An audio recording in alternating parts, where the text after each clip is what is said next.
Namaste, everyone. Thank you all for joining us today. Welcome to day 30 of My Time Infinity. I am Rashmi. I am joining you all from North Carolina, US. And we all have been on this wonderful 33-day journey from World Meditation Day to International Yoga Day, which is the My Time. So we are on day 30 today, and this is a collaborative effort by IFSS International and PSSM Global.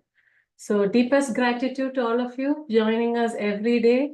That gives us immense joy and happiness in bringing wonderful sessions to you daily. So without further delay, we will get into the meditation. And we have Sharath joining us today from Hyderabad, India. Sharath is a long-time meditator. He doesn't need much introduction. He's been on this platform multiple times. He's very passionate about meditation and he's very keen in experimenting different techniques of meditation. So over to you, Sharath, and welcome to today's session. Excellent. Thank you, Rashmi. Hope I'm very audible.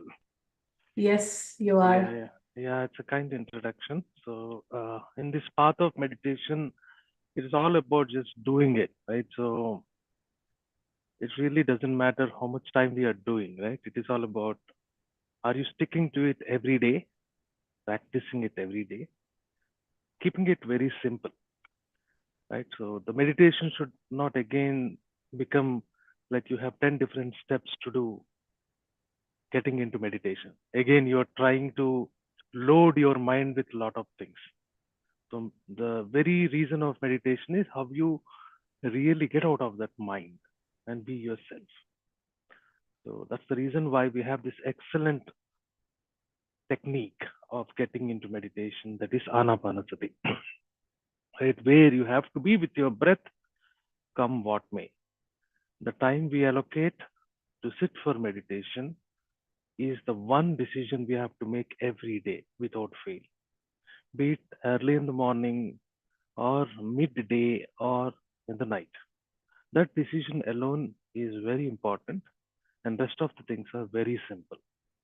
So before we get into the practice of anapanasati meditation, I would request everybody to start becoming quiet in the mind. I know it is in some parts of the world. It is in the morning in India, especially. It could be the late evenings, afternoons. So welcome everybody. Good morning, good evening, and that's it, right? So let's find a quiet place. Let's becoming quiet, unwind ourselves a little bit.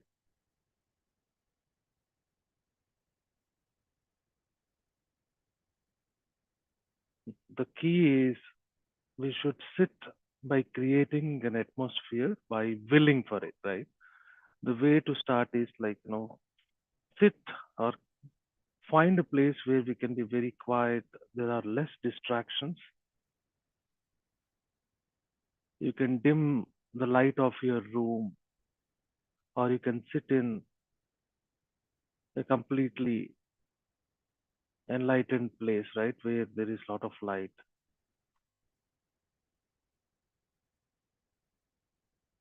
If you have to drink water and sit.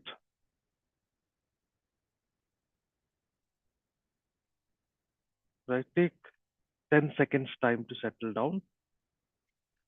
Don't think about anything. There is no urgencies. Don't bring anything into your mind. Start cutting it off. Okay, let's take 10 seconds time to find ourselves and sit quietly.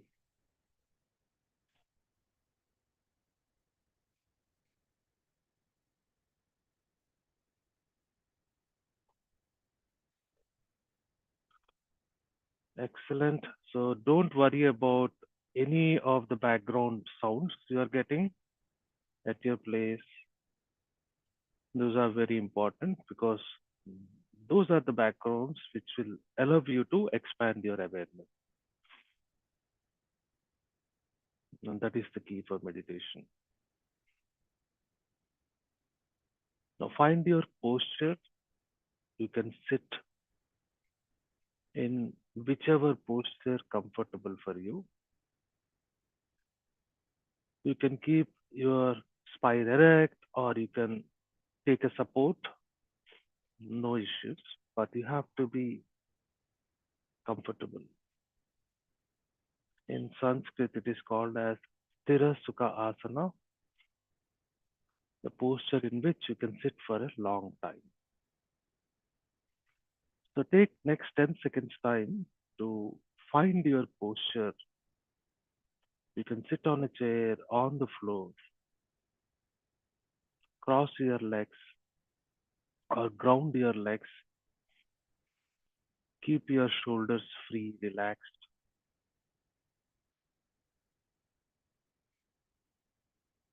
Don't close your eyes yet.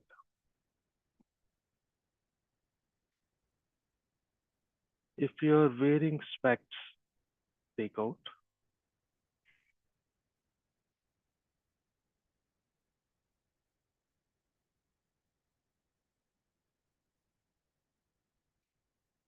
Now, for the next 10 to 20 seconds,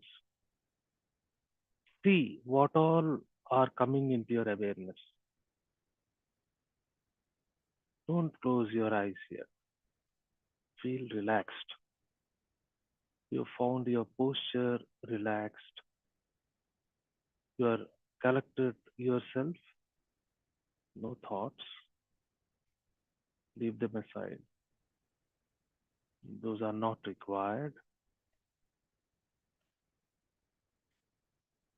Now see what all coming into your awareness.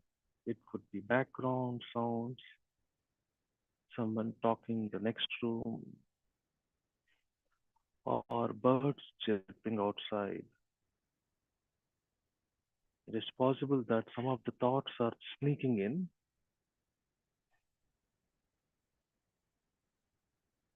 There could be a itch there on the body. There could be a pain there in the legs. Just see if all of them are coming into your awareness. It's okay. You don't notice them unless it becomes really notice.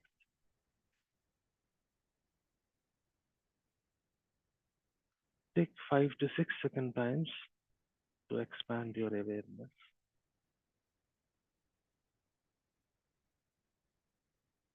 Now, at this time, you have anchored your awareness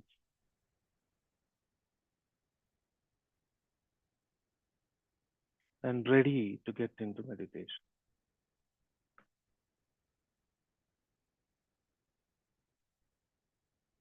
Now, slowly close your eyes.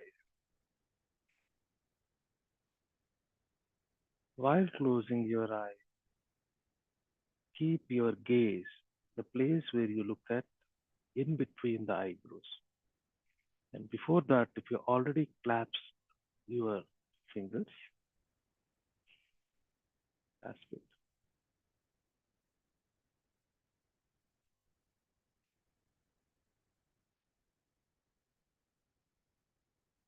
Now, look at the point between the eyebrows, the Agya chakra, the command point.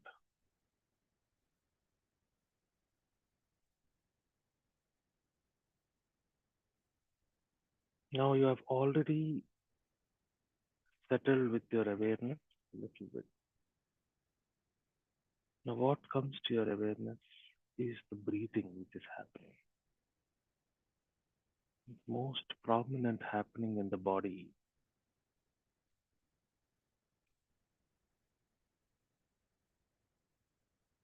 So your awareness has breathing in it, which will happen continuously without your intervention. Breathing is happening on its own. That is the biggest sensation in the body.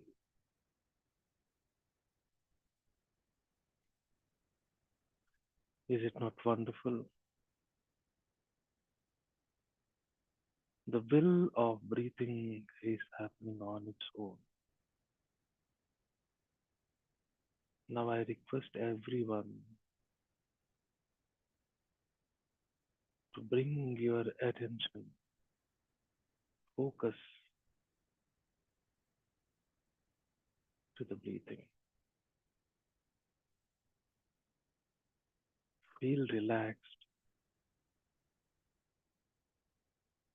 Don't be tense. Be here. Notice your breath. Inhalation, exhalation.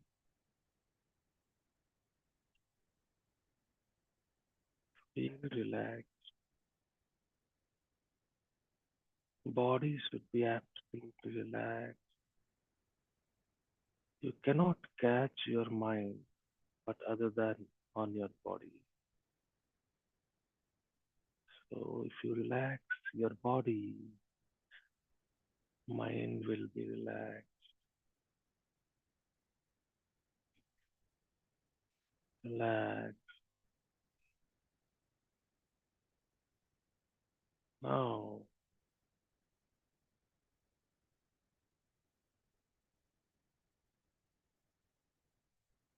wait for the moment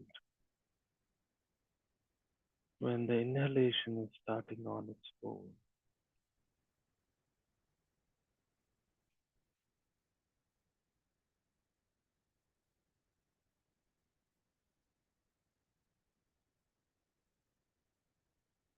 Now, once you catch hold of the breath, be with its flow. Keep looking at the point between the eyebrows. Don't move from there.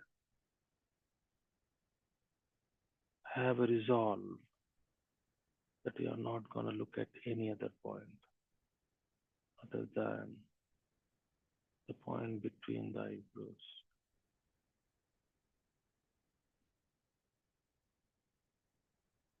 Observe your breath. Relax.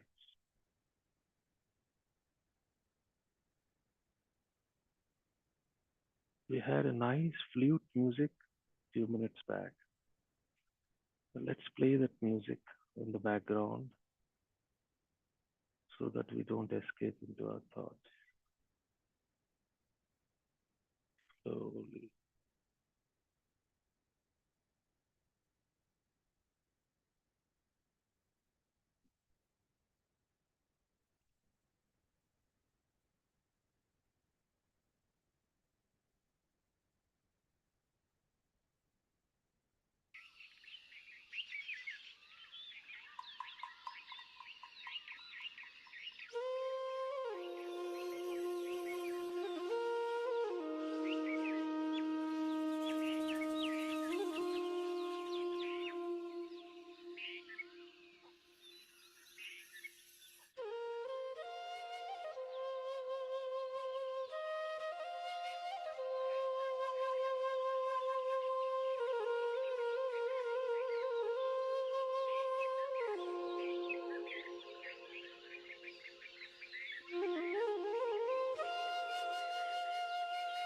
Don't worry.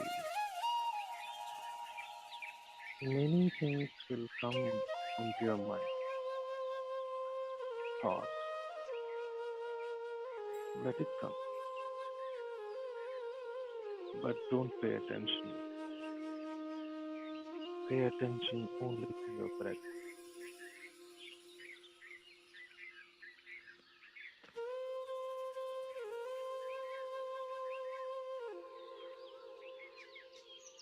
When body is relaxed, many things will come into your awareness.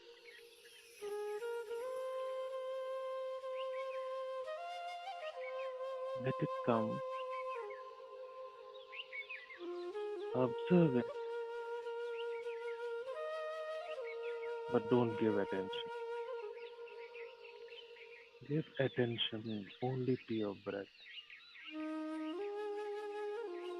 Keep looking at the point between the eyebrows. Relax.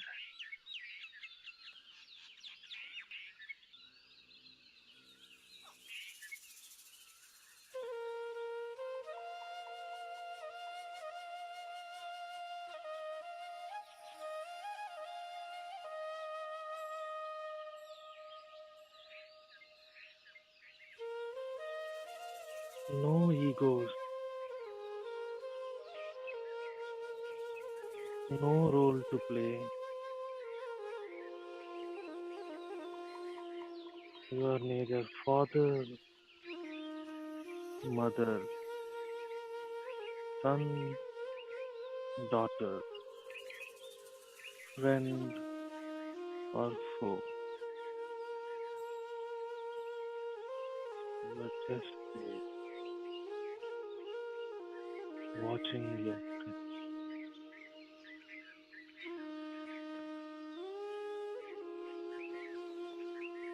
Relax.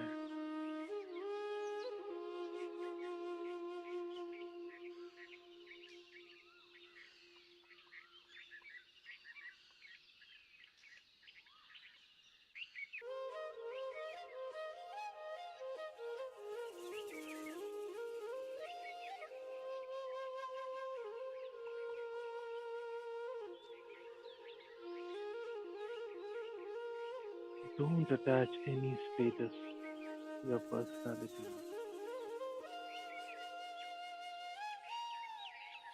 That's not what you are. They are distractions of the mind. That gives a false identity.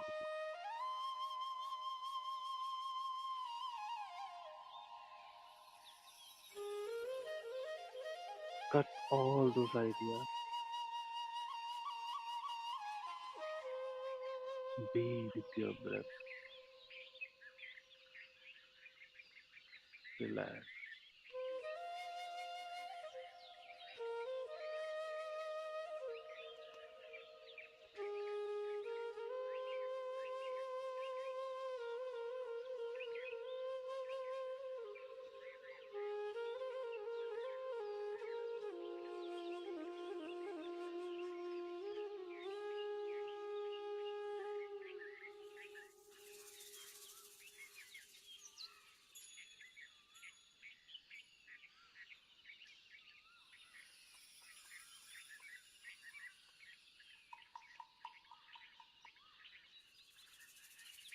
No appreciation. No depreciation.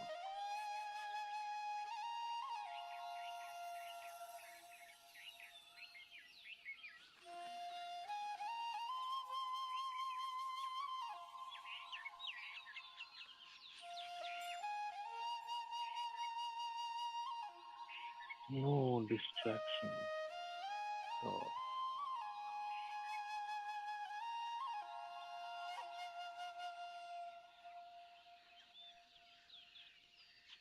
it is only my voice, background music, and the breath. Let it happen. Let it go. Don't participate in anything. Do not follow anything. Just observe your breath. It naturally happens.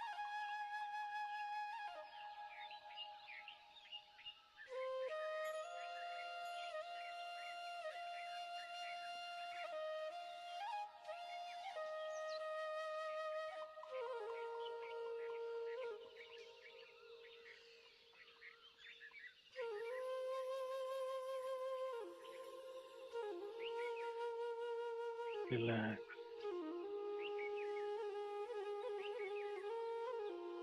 Let everything dissolve in the current moment.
Be present with whatever comes into your awareness.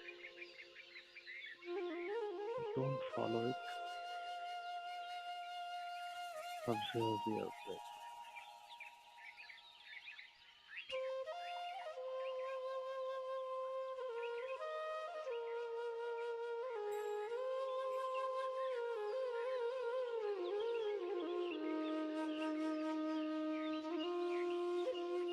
Nothing can take control of yourself.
I'm going to show you a way.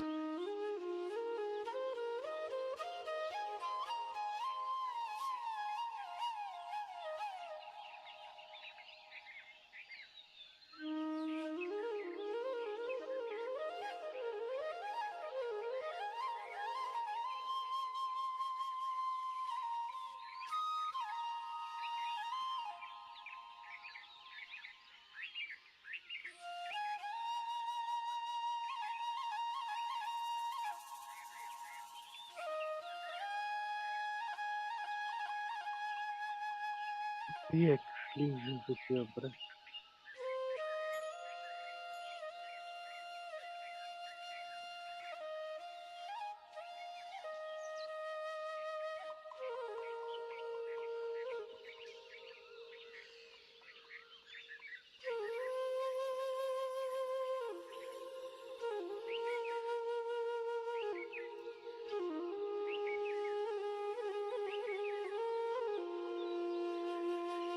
Come back to breath.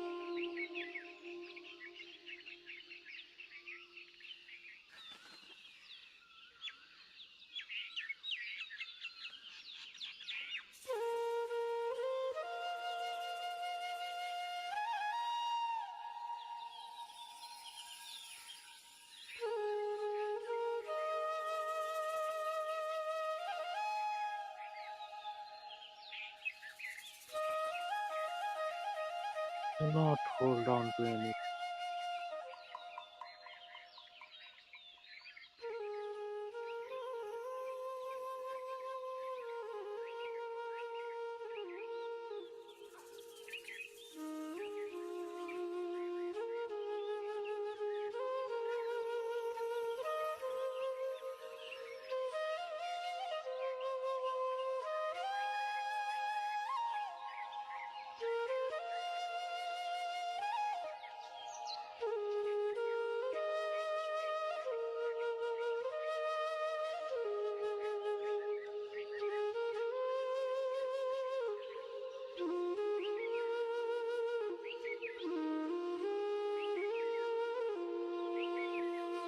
Let go.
You are a wonderful being. Things are happening around you.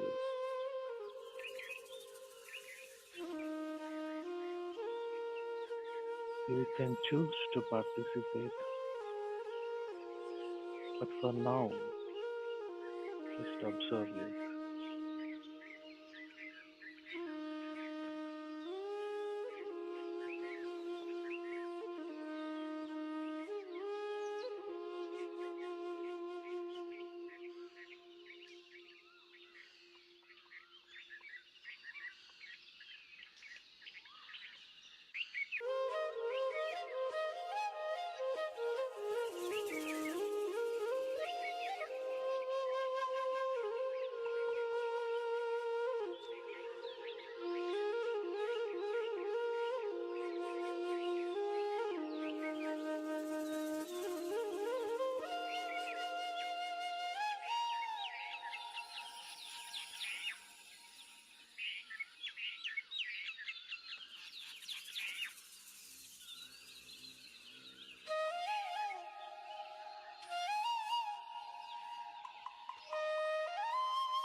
Be in this wonderful state,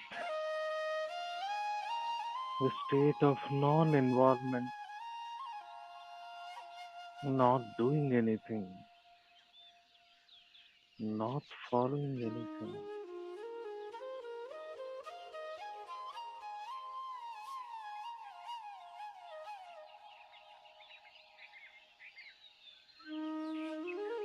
Let it happen.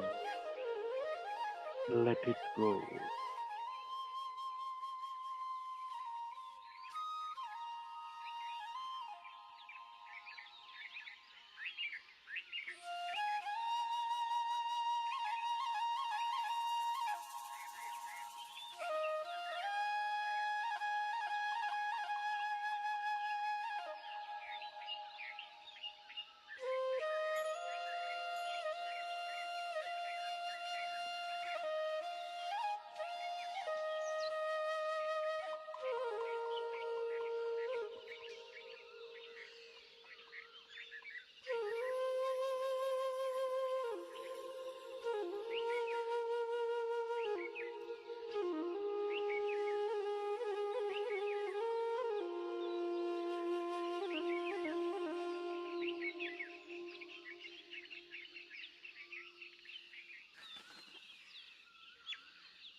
Last 5 minutes.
Last 3 minutes.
Last 2 minutes.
Last 1 minute.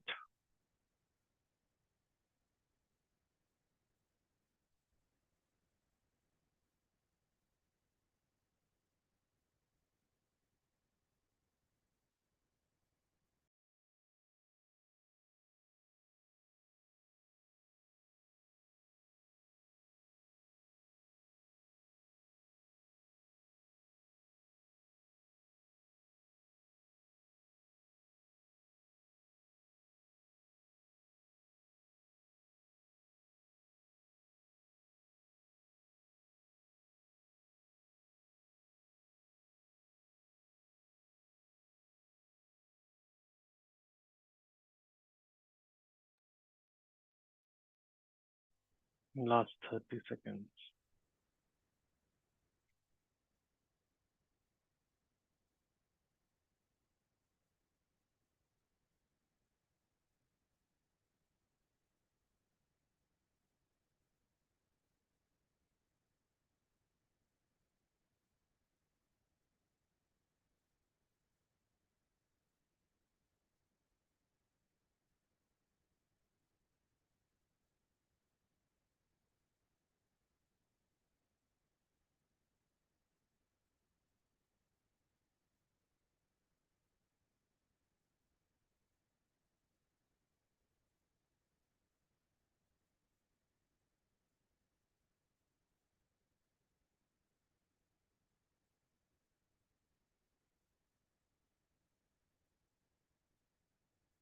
Ten, 9, 8, 7, 6, 5, 4, 3, 2, 1.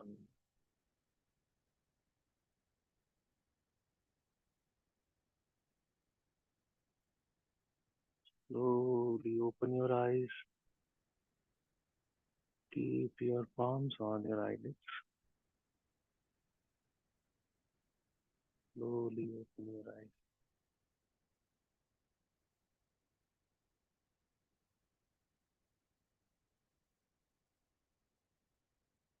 Relax.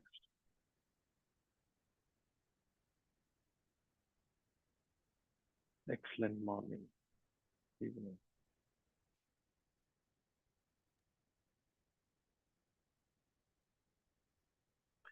We are with an undistracted mind, a clean slate. Thank you for meditating with me. It's a great pleasure meditating with you all. Thank you. Over to you, Rashmi. Thank you, Charat. It was a wonderful meditation. Your meditations are always very relaxing and very deep meditations. So thank you for guiding us today, and thank you for joining. So friends, we all have been meditating for like almost a month, day 30 today. So if you have any experiences to share, or since we have Sharath, a great meditation coach with us, if you have any questions, feel free to post it on the chat or raise your hands. We can take a couple of questions.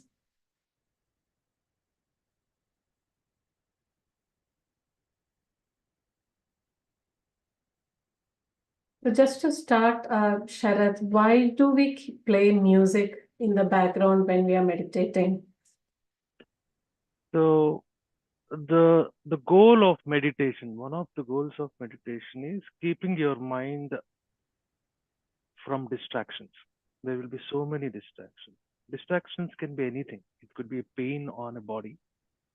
It could be a sound, background music, everything, right? So there are so many distractions happening.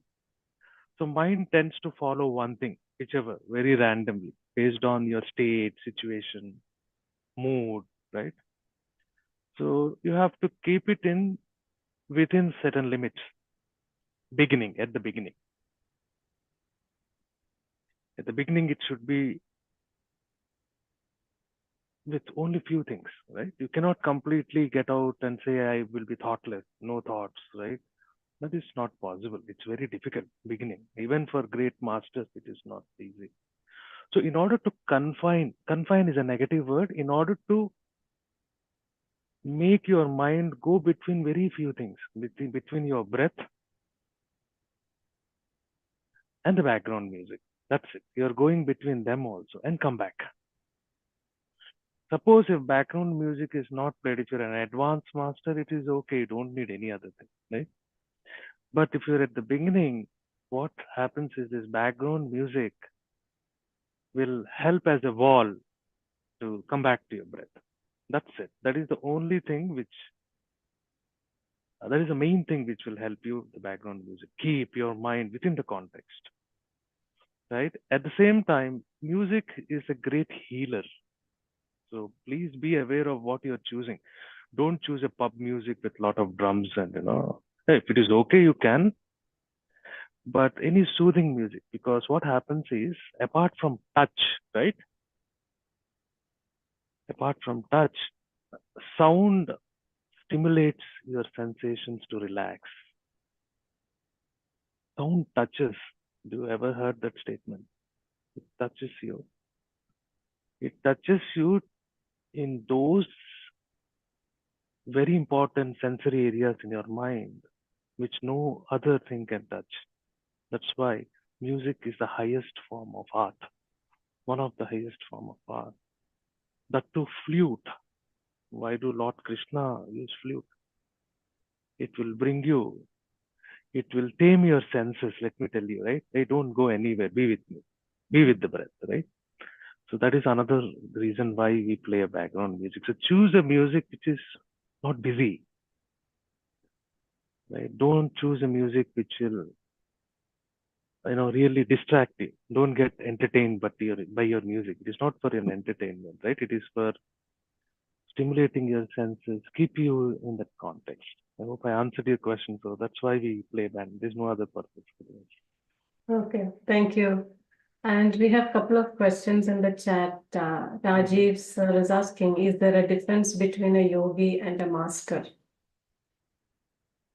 Yogi is a master. Best statement, right?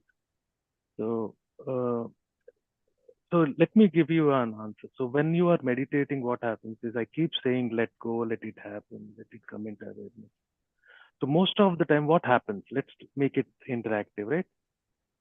What happens in waking state, or whenever you're sitting quietly, not meditating, what happens? Many things come into your awareness then also, but you get involved with something. You're lost into something. It could be anything. It is your office work or into a movie or something, right? So what is happening is, from a place of choice where you can choose between many things which are coming from awareness, you're getting into one thing, right? Where you lose the choice, you're getting into it, right? So what meditation does is, you're not doing anything, many things comes into your awareness based on the state where you are. It gives you a choice. Which one you want to choose? Is it not a wonderful place? That is known as control. Now you have control. Something is just happening on its own. Pain on the body, just like that, right? And like that is how the diseases will come into your mind. You don't know because of your current state. You're not aware of it. It goes uncontrolled. So the master, when it comes into, when why we call the master is, he will have greater choice when he is in meditative mode. Lot of things just happening, right? Not involved in anything. Now you can choose where you want to be. I want to be with my breath. That's the control. No, I want to do this. And control, right? So that is what is master. So yogi is much more a bigger term. So yogi is something, from the lot of mind activities, you are joining yourself to yourself. You're lost into different activities. From that, yogi is joining, you're actually getting in union with yourself. So what is your union? What is that? Your mind, right? Which you are thinking it is your identity. So yogi will have so many techniques over a period of time to union your mind with your being, which is your real self. That is joining. That is what is yoga all is about. You do asanas, you do postures, you do pranayama, you do simple anapanasati. You do all those things to keep your mind undistracted, not involved in everything. When you are 0% not involved in anything, then mind will come and union with that consciousness, which is your being, right? That is known as yoga. And that person who is able to do it at will, whenever, because that is a place of choice, remember, right? Everything is happening, you let it happen. Now you can choose, right? And that person who is with the being, with no distractions in the mind, is a yogi. Moment one distraction comes, it ceases to be a yogi. So that is the difference between yogi. So yogi is a title, you can say, right? A person who has reached that state. There are many levels of consciousness. Depends on which consciousness you are able to join yourself. That is how that is the level at which you are. Let me not call it as level. That is the level of awareness you are. Right? When you're with yourself, your awareness is very expanded. You know many things. That's how Lord Krishna, that's how Jesus Christ, that's how Lord Buddha used to know something happening 10,000 miles away. Their awareness, and yet they are not involved in it. Imagine if so many things comes into your awareness, you get involved, you will kill yourself. Right? So that is yogi, right? Master is the person who actually got to a point where he has no choice and he can make a choice. That's a master, right? So yogi is a master. Hope I answered your question. Yeah. And there is another question. Why do I feel heartbeat in my forehead during meditation? Okay, so this is something related to your body, right? Why do I feel heartbeat in my forehead during the meditation?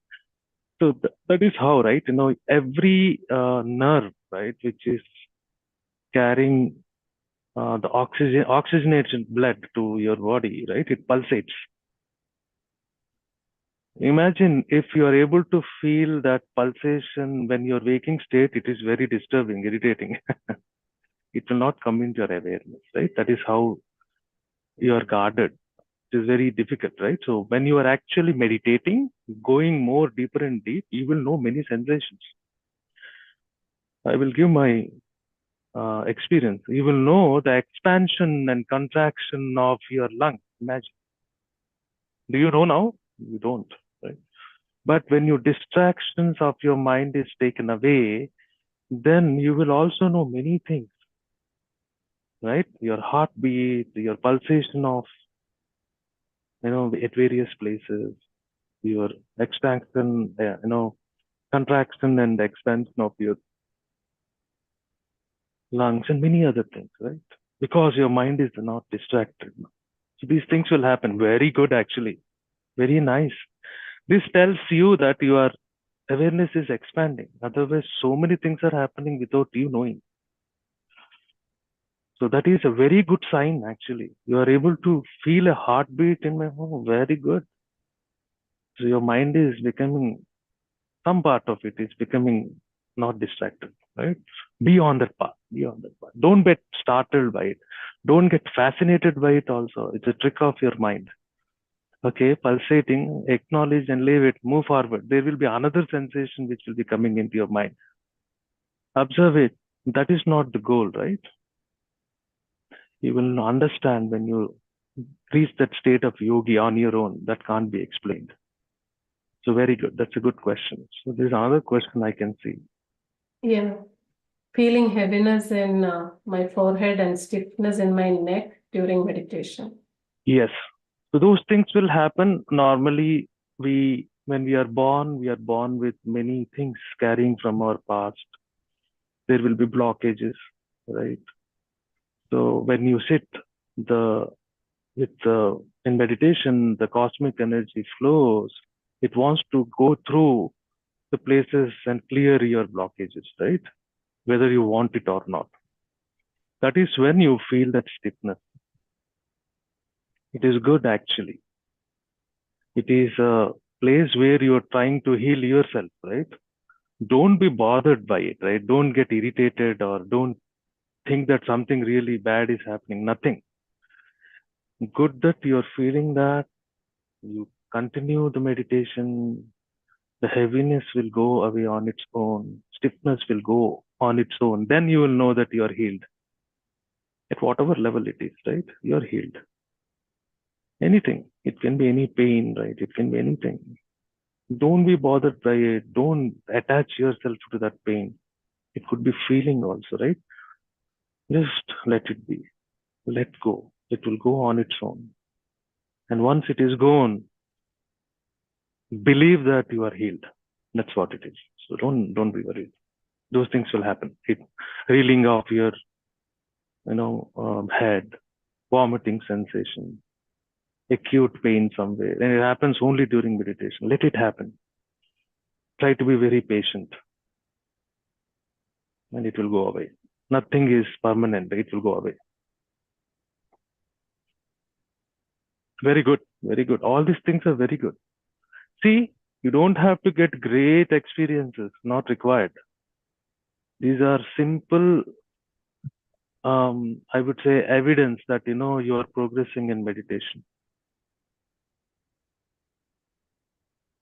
So is sleepiness during meditation also like a passing phase for us? Feeling sleepy while meditating? So sleepy is again, if you're exhausted, when your energy is very low. So when your energy is low, you need to have a little bit of energy to draw energy into your body. That is a key, right? So you cannot be, if you don't have energy, you are dead. So there will be some part of energy. Normally what happens is your energy dissipates, right? You don't have that bit of minimum energy, last 1% of your battery, right? On your cell phone, right? If then it is also drive you into sleep. So very good question. When you are feeling sleepy very regularly, then watch what you are doing your daytime when you're waking state. You are finding all the ways to dissipate your energy, right? Thinking a lot, procrastinating, unnecessarily getting involved into so many things. Why do you think we have so many rules and regulations, yama and niyamas, right? Rules and regulations. Because mind should be with some energy while you are sitting with meditation, right? So less the energy while sitting with the meditation, more you will feel sleepy. So that's why be very disciplined in your daily life, right? So that will go away because when you sit, nothing wrong. Another, I think Rajan sir has said very good answer, right? Yoga Nidra also. You are feeling extremely relaxed, but you will know the quality there. If you are fatigued, that sleepiness is different.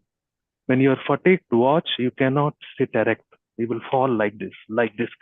While you're meditating, if you're falling like this, means you have dissipated your energy a lot during your waking state. Yoga Nidra will not cause all that stuff. You will be in that state, pleasantly sitting wherever you are. That is not sleepiness. That is good, Yoga Nidra. But remember, even in Yoga Nidra, don't lose your awareness. Be with that. Come back, right? So nothing wrong, but that is an indication that you're spending your energy in a wrong way during your waking state. Be very conservative. Use energy when it is required. Don't talk too much. Don't get involved if it is not required. Don't go out if it is not required. Right? Yeah. There's another Thank you. question. I say, why Why during during, Go sorry, ahead, go please. ahead. Why during meditation we should bring our attention between eyebrows? Yeah, that's a very good question, right? So your eyes are very natural centers to get distracted with easily. If you don't fix your eyes, your mind takes help of your eyes to just distract. There are very few yogis masters who can do meditation by keeping your eyes open. A very exalted state, right? Why you close eyes in the first thing is like, so that you are shutting one door of mind escaping into many things. That is first thing. Second thing is, when you fixate your your eyes in between the eyebrows, right? That is where you are actually coming into the state of observation. Until then, you are distracted, right? You are actually, some imagination comes up, some visualization keeps happening, right? So when you fix your sight in between the eyebrows, you are becoming that Nandi in front of Shiva, right? Just waiting, not doing anything. And this is also a command center. We don't normally talk about it, right? But where you will start seeing the awareness expanding. That is another reason, right? That is the starting point. Some people will have some kind of heaviness or something pressed here. That is good because you are at least caught hold of your awareness, right? Be there, right? Be there. Observe. Don't let your mind escape by taking out your gaze from that point, right? The moment that happens, meditation is very difficult for the beginners. So keep looking at it. There are many other yogic reasons. Let's not talk about it. That is not important. But that is the primary reason why you have to fix your gaze in between the eyebrows.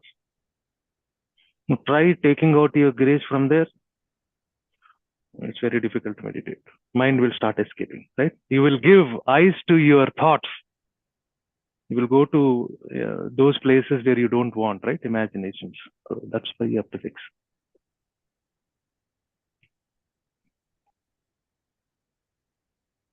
There is one more question. How do we know our dormant third eye is getting activated during meditation?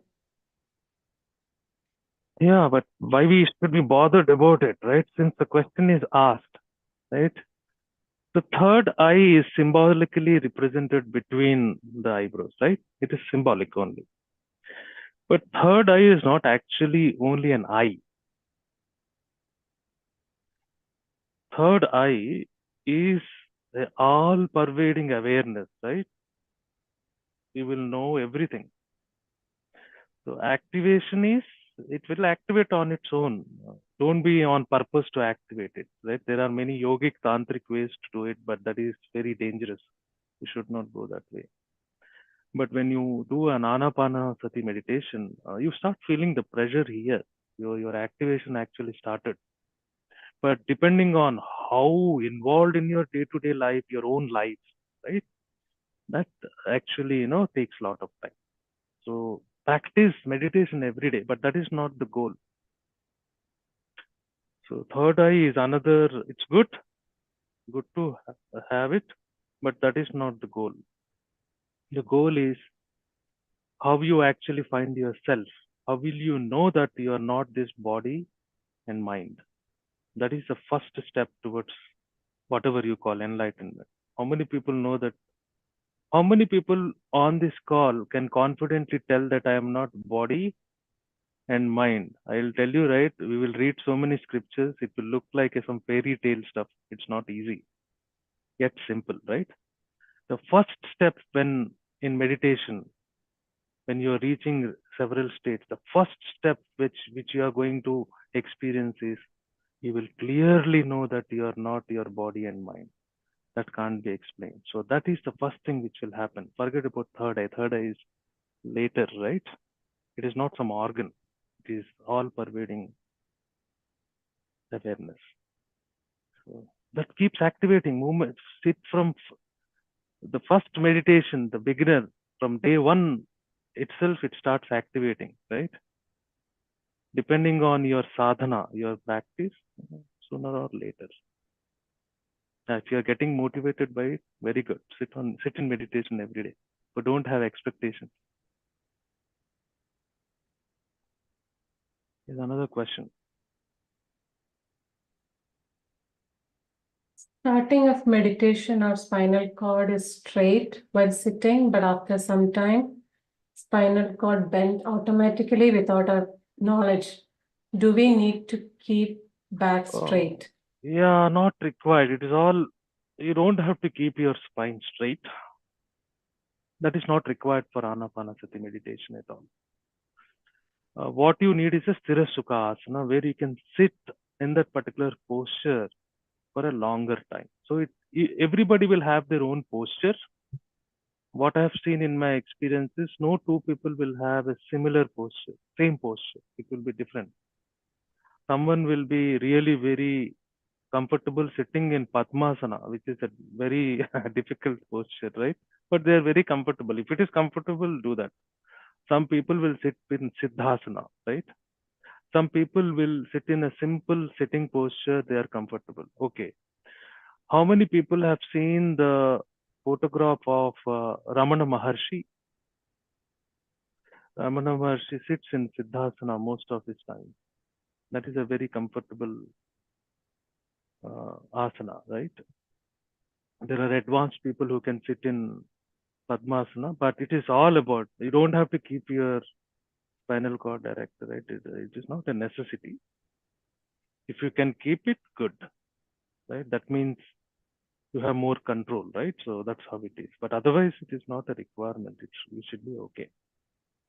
If it is slouching, that's what I'm saying. If you're not able to hold on to a particular posture, that means what? You need to make yourself more flexible, right? Do some exercises, do some yoga to fix your asana, right? One of the parts of Patanjali, right? The limbs of Patanjali. So some people will take some time to perfect their posture. No two yogis, masters will have same posture. It will be different. There are more than 100 variations of only Padmasana. Right? So don't be too caught up with spinal cord erector. That's okay. Don't give another distraction to your mind. That's okay.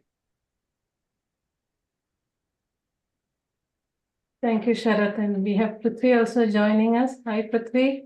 Hi. Hi, Rashmi. Good evening. Good morning, Sharath. Am I Hi, off? Prithvi. Yeah, you're Yes. audible. Okay. Yeah. So, I'm so happy today that we are on the day 30 almost, and Sharath was clearing a lot of doubts that we are having at the end of the session. So, friends, I just wanted to share some important thing from this book called Be a Master from Patriji, which is written by Patriji. So, I request even Sharath to add points on this, whatever I just read out from this book. I'll be reading it out, okay? So, Patriji says in this eternal spiritual journey, there are 4 stages. Okay, now that we have come to the day 30 of the program, we need to understand how we are progressing in our meditation thing, and how spiritual we are becoming. So to understand this, Patriji has given 4 stages to get into that proper understanding. So first thing he says that we are all gods in terms of pure spiritual scientific theory.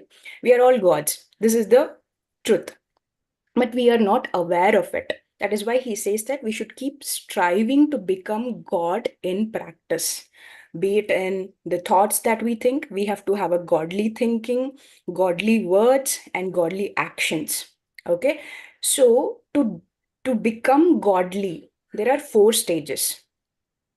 So the first stage is meditation. What we are doing from past 30 days, that is the stage 1. Okay. There we are practicing Anapanasati, Kayanupasana, and Vipassana, which is just now Sharath was talking about third eye, how third eye gets activated. So through breath meditation, we have started seeing how the energy body, energy currents are moving in our body, and then how the activation of third eye happens through Vipassana. Okay. That is the stage 1. Stage 2 is enlightenment. Here, Patri sir explains in very simple words what enlightenment is. So he says that as we begin to understand that we are essentially a soul, that is called enlightenment. So he says in simple words, if we move from body consciousness to soul consciousness, that is enlightenment. It's not one particular state that you just simply attain. Every time you become aware that you're not just this body, you're not just this thought that is happening in your mind, you're not just the emotions that is happening, but you're something beyond this body. Every time you realize, you are entering into the enlightenment. So he also says that there are two main points when you enter enlightenment, and in the journey of enlightenment you have to make sure that these two things are um, taken care. One is not lamenting about anything, especially what you are going through, your difficult situations. You should not become identified with your problems in this life, saying that I'm always this is always happening with me. I don't know why this is happening. So you shouldn't lament it. You just have to observe and keep moving on. So you have to be very spontaneous in this journey of enlightenment. And second thing is most important, he says, not waste any time. if you are if you want to be an enlightened being, do not waste a single minute. Always use every moment to be aware. When he says don't waste time, that doesn't mean you have to always keep doing something. It is about be aware, carry the moment to moment awareness. That is the enlightenment. If you can carry moment to moment awareness and be productive in it, that's the actual definition of enlightenment, the moment to moment awareness. So he also says that we are here forever to rejoice and celebrate. So we have been seeing a lot of topics where we saw that joy is a choice, and we are not just this body. So we have to understand, becoming soul consciousness is to understand that there is no death, there is no birth. We are here in this um, universe forever. So that realization, we are here forever. We have just come here to take one journey, and just we'll be going. If we understand this particular aspect, we start rejoicing every single moment, and life becomes a celebration. We don't lament about the problems that is happening to us.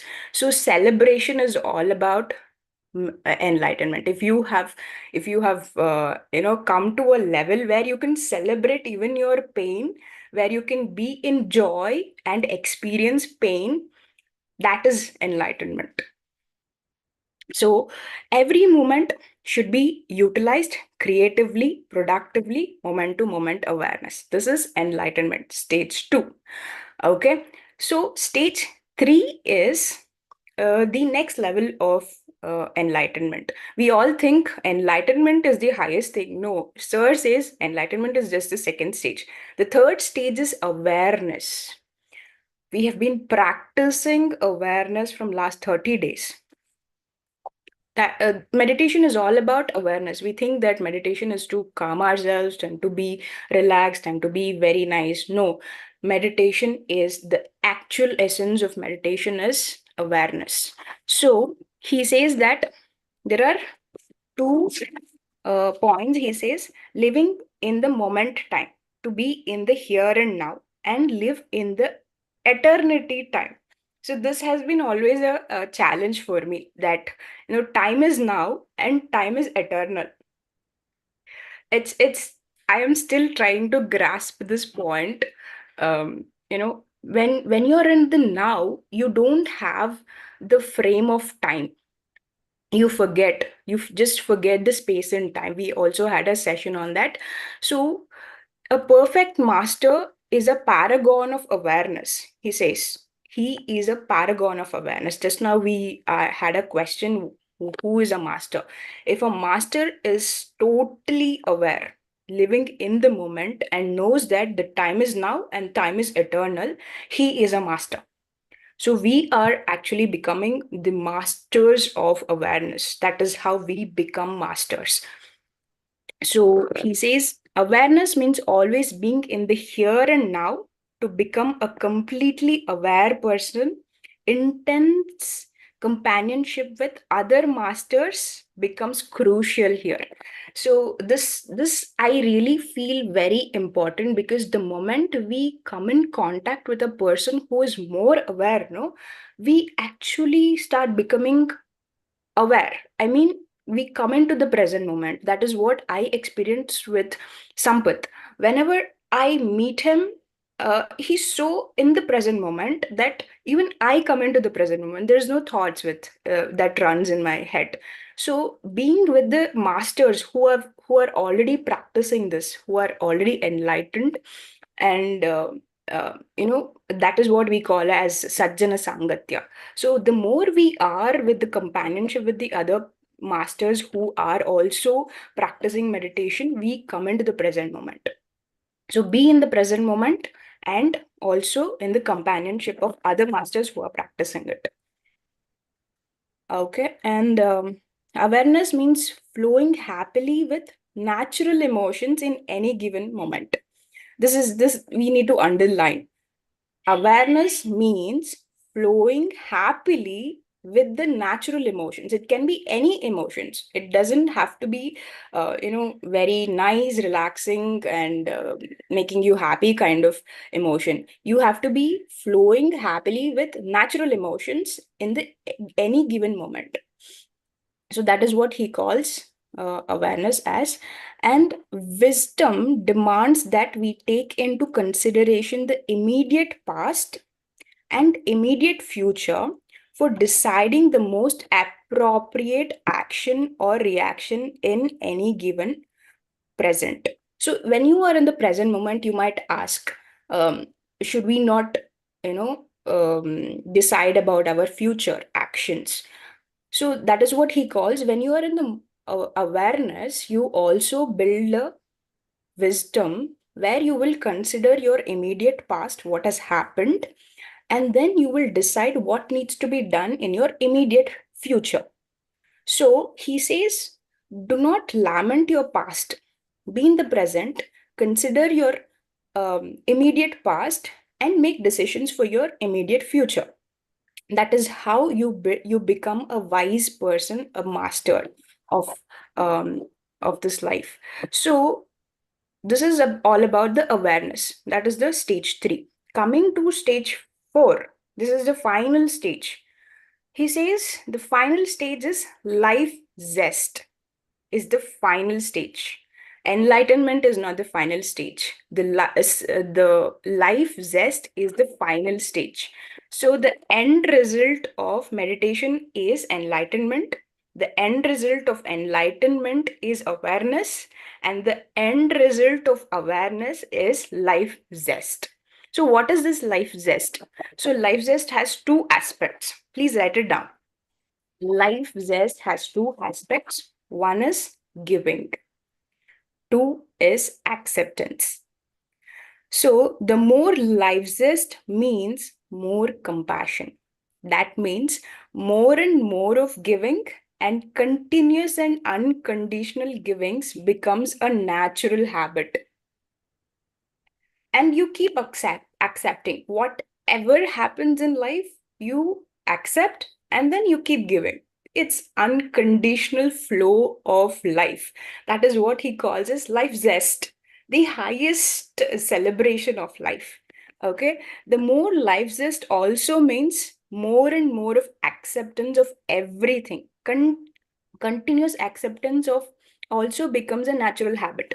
So continuous acceptance and continuous giving, unconditional giving, becomes a natural habit to you. It becomes your nature. So that is what he says, there will be graceful giving and graceful acceptance all the time in all the situations. This is the life zest.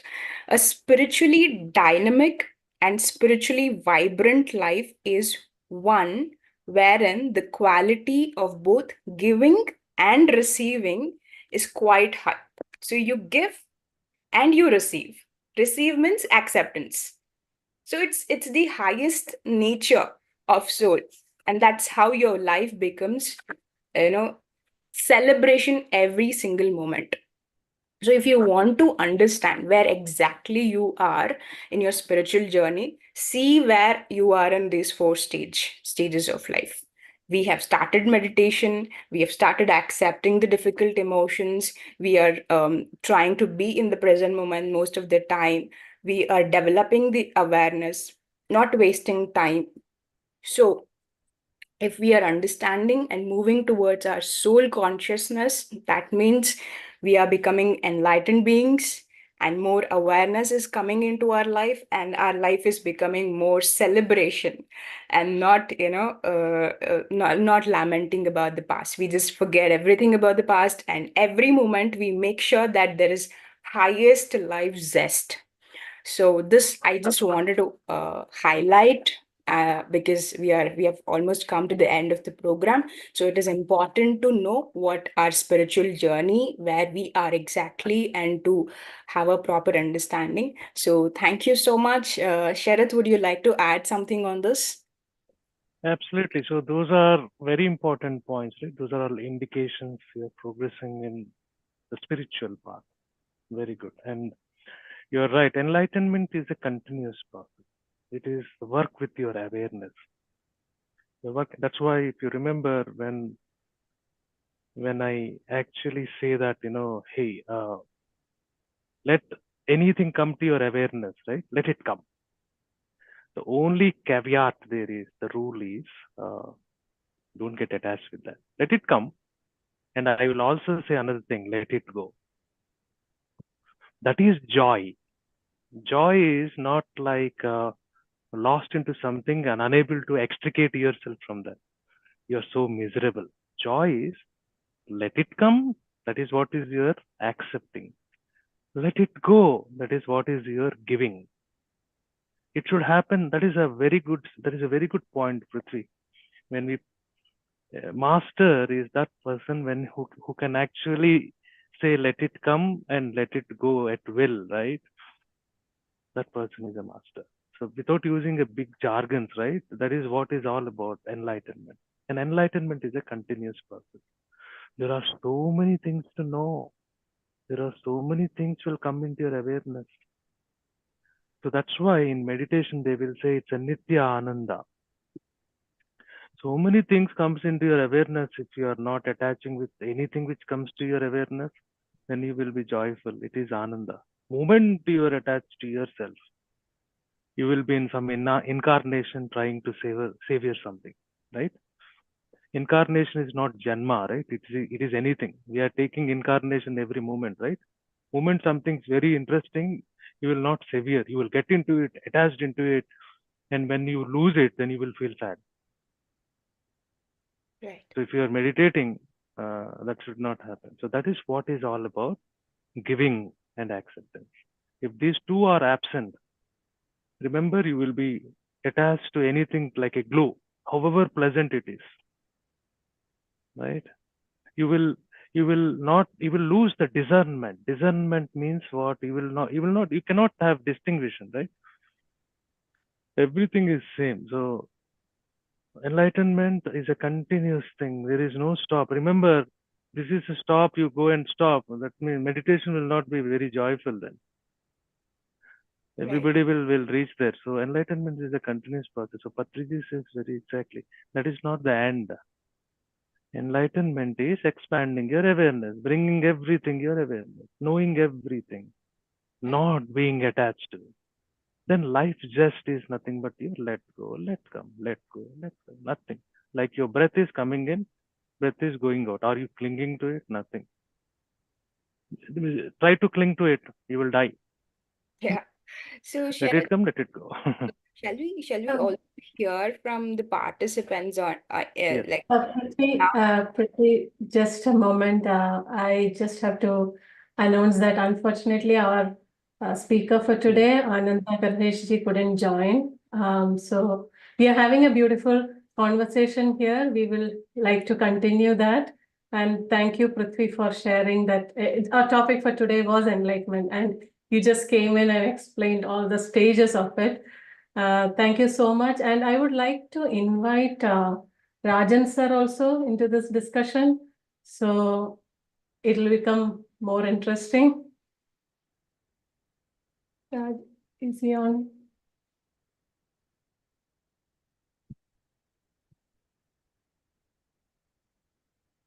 Yeah, I see him on the call, but I'm not sure. Yeah.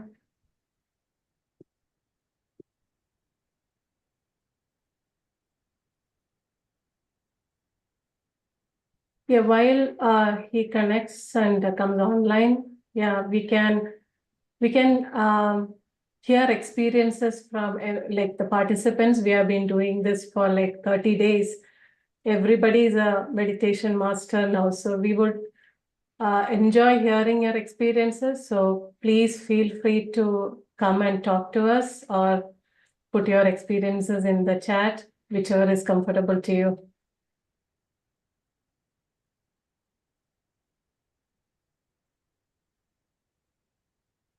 We have a raised hand, Rashmi. Right. Yeah. Yeah, you can talk. Yeah, I'm good morning. Can you see me? Yes. Good Hello, morning. ma'am. I have to share my experience. I'm finding it very difficult to find the right words. It's been amazing, amazing. I had completed the first 40-day meditation of Buddha CEO. Prior to that, I've been meditating a lot, but there have been so many questions nobody has been able to answer. And the CEO's scientific knowledge is unprecedented, unparalleled, which just made me plunge and go deeper. And from there, I got a message about this program, and this program's dimension is so awesome. I'm still living in that wonder: is can such things happen? And every day somebody coming. In fact, Sharat sir's meditation today was so profound. I can't find words. So I'm deeply, deeply grateful to God to send such people in my life where I'm seeking for what, to progress in my life. Awesome knowledge, your commitment and the way you're able to talk. So today I got when I meditate, my thoughts will push. You don't need Bhima, you don't need Asura. Like they come and push. And today, the third eye, so many meditations I went through. But I got that distraction and how only today I got that from the explanation of Sharat sir that if you keep the third eye, the distractions that are created by the thoughts will come down. I never had that clarity.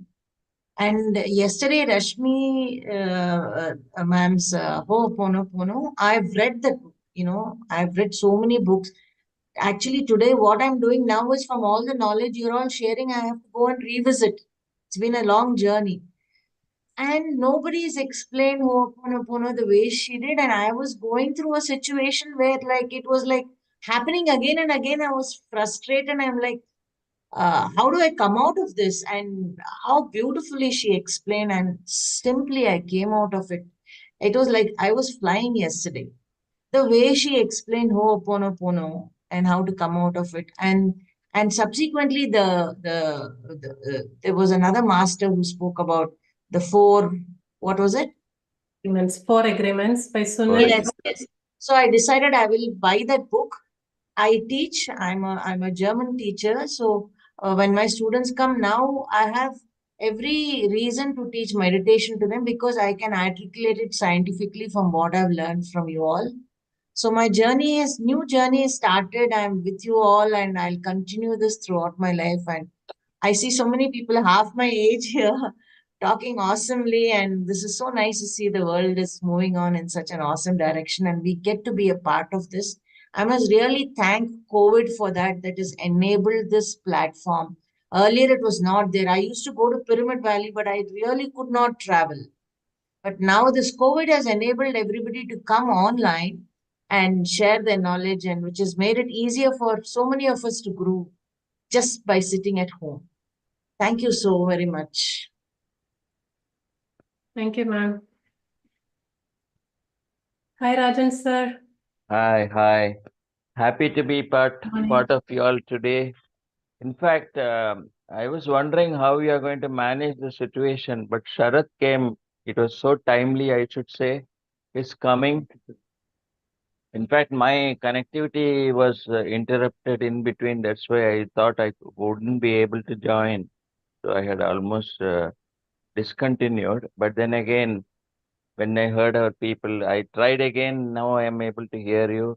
So one of the greatest rewards of meditation and enlightenment is resilience. What is resilience? Resilience is when you fall, you must have seen our small children, maybe 5-year-old, 4-year-old children, when they fall while walking, have you noticed they don't give up? They again try. Even babies, they try.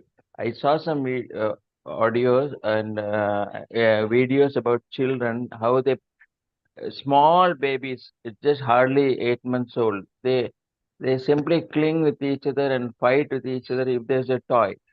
So even if they fall, they come back with equal energy, with better energy rather. So I had to compliment our Sharath for having risen to the occasion today. So that is another occasion of resilience, I should say. Although we didn't have the assigned speaker, Ananda Karunesh, in fact, I would have loved to hear him because his book is really great. Thousand Seeds of Joy simply was wonderful.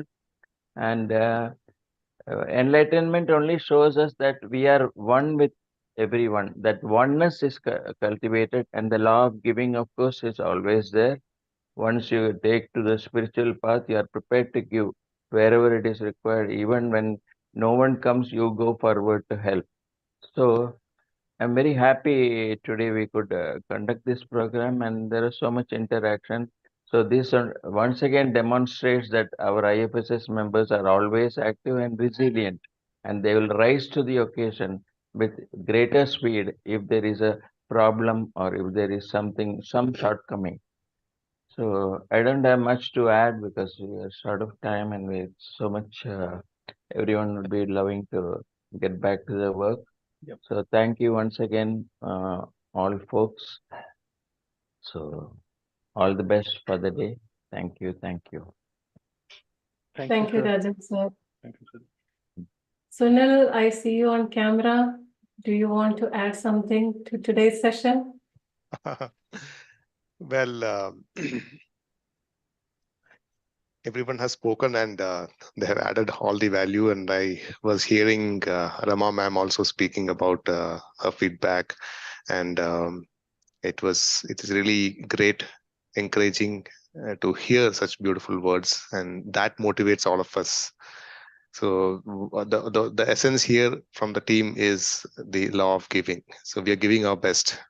So today, unfortunately, the speaker couldn't turn up because of some very unforeseen reasons, and it is a very rare miss. And typically, from a person like Anand Karneshi, we all know him, but there is something happened. So, but eventually, we had a very nice conversation led by Rashmi and Sharath, and thanks to Sharath, who extended his time to sit on and carry on and you know. Add that value and wisdom. It's not easy to get Sharath today. By hook or crook, we got him. He is a very extremely busy guy traveling. He just returned from US, and imagine his energy levels sitting there and comfortably doing this. No words. He has got. No problem. Anytime. Sunil, law of giving, right? So we should be ready if we can, Yes. right? To give. Yes. So I'm Yes. learning so much. If I make it a point to watch the videos, it was excellent session yesterday, Rashmi and Sunil. Right? Of course, everything is a nugget, right? It is not easy. So lot of knowledge we have given through this program. It needs to be used.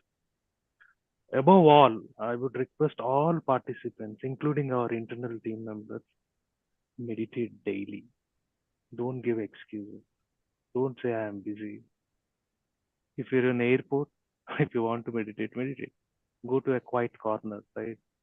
Meditate. Don't worry about it. Meditating daily is very important.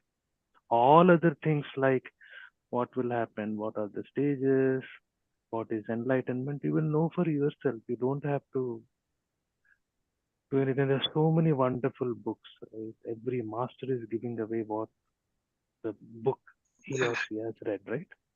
Just we have to follow that. It's matter of time. I like this statement by Patri sir. Samayame sadhana. It is in Telugu, I know. Your time is no other relevance other than you practice, right? So that's how you should be. Practice, practice, practice, practice, and don't expect anything. Keep doing it. No status, no big, no bad, no nothing. Don't give yourself exalted states. Nothing. You are just what you are. No distraction. Just keep doing, and you will know. Right? Right. Thank you for the opportunity. Thanks so much. Thank you. Thank you, sir. Thank you. And I cannot We also have- stop thanking Prithvi. Yeah. She was busy with the marriage function. She was organizing it, and quite delightfully, she just popped out. So we already had plan A and plan B in place, plan C in place. She popped up and took it as a plan A. So excellent, Prithvi. Thank you so very much bringing up Be a Master book and sharing the wisdom that's much needed, and that actually was closely related to the topic of the day also.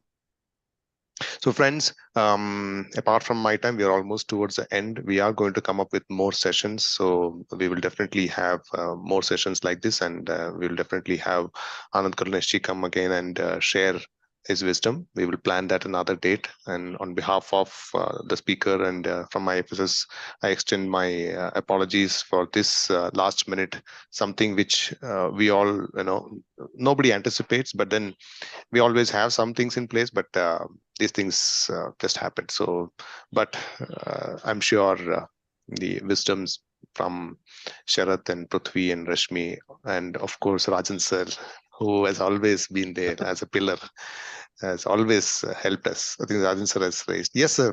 Please go ahead, sir. Yeah. Sir. Now that Sunil talked about Sharath having joined at the last minute, and there was a mention of flight and all that, it reminds me that in the initial stages when I had taken to meditation in the first year, second year, etc., I found something strange in our family alone.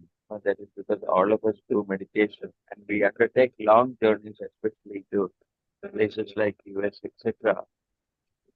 I used to find that my brother-in-law, who is a citizen there, he used to have a jet lag whenever he comes to India, and that used to take sometimes up to 5 days. And never he was in normal mode for those initial 5 days. But then there is so much difference between him and all of us because we take the meditation. So there is no jet lag at all. I was wondering, there is no jet lag for those who are doing meditation. And that is one of the significant fringe benefits of meditation, I would say. I do not know whether it is applicable to all. I would like to have your reaction. Anyone who is able to say that he is able to get over jet lag merely because he or she is a meditator, I would like to know. But in reality, I can always assert strongly that we are exempt from jet lag, our whole family. How? Whether meditation is a cause, that I would like to know from everyone. Thank you Thank for you, sir. sharing, Yeah. Rajan sir. Sunil, we also have Swarnalata ma'am on the call, so I would Yes, like to yes. talk to her. Would like to let me unmute her. Yeah. Good morning, ma'am. Good morning, ma'am. Thank Oh, see what? Ma'am, can you please? repeat. I think it was muted. Yes. Yeah, now we Today can I'm hear very you. happy because you are carrying on everything nice. And I'm confident enough also. Thank you, ma'am. you. Your presence is our strength, ma'am. You have Yeah. always been there. You are the motivation. Thank you. you. Thank you. Thank you. Thank you. So over to you, Rashmi. I think I'm done with this. Yeah, I don't see any more questions in the chat, so I think we can wrap up the call for today. Thank you everyone for staying back and interacting with us. It was pleasure hearing from you, getting to know your queries and trying our best to answer them. It has been a wonderful session. Thank you, Prithvi. Thank you, Sharath, and thank you, Sunil, for pitching in and helping. And thank you, Rajan sir and Swarnalata ma'am for all the support. And yeah, as I said in the beginning, this is a collaborative effort from IFSS and PSSM Global. So we have just 2 more days to go. Let's all join for those 2 days. Enjoy the last few days of this wonderful My Time Infinity program. Thank you, everyone. See you all tomorrow. Bye.